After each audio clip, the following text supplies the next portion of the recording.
माझी जी वेळ आली होती तेव्हा ती 2 मिनिट 40 सेकंद आणि 51 मायक्रोसेकंद आली. म्हणजे अगदी अर्ध्या सेकंदामध्ये माझे 13 मार्क्स गेले. आणि दुर्दैवानं माझी जी पोस्ट गेली आफ्टर इंटरव्ह्यू PSI ची 2009 मध्ये ती अगदी 4 मार्क्स मध्ये गेली. आणि तेव्हा प्रचंड त्रास झाला की बाबा हातातोंडाशी आलेला घास गेला. ज्या विद्यार्थ्यांना तुम्ही मार्गदर्शन करता ते विद्यार्थी आजपर्यंत किती यशस्वी झालेले आहेत, म्हणजे किती शासकीय पोस्ट आजपर्यंत निघालेले आहेत? आपण जे अर्ध्या वर्ष क्षेत्रामध्ये ज्ञान घेतलं ते आपल्या ग्रामीण भागातील विद्यार्थ्यांसाठी कुठेतरी उपयोगात यायला पाहिजे. आणि म्हणूनच मी लक्ष अकॅडमीच्या माध्यमातून काम करतोय. आणि मला सांगायला अभिमान वाटेल की आजपर्यंत लक्ष अकॅडमीच्या माध्यमातून 200+ अधिकारी झाले.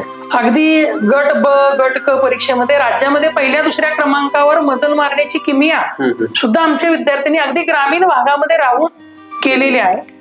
तर या विद्यार्थ्यांसाठी काम करत असताना एक वेगळा आनंद मिळतो.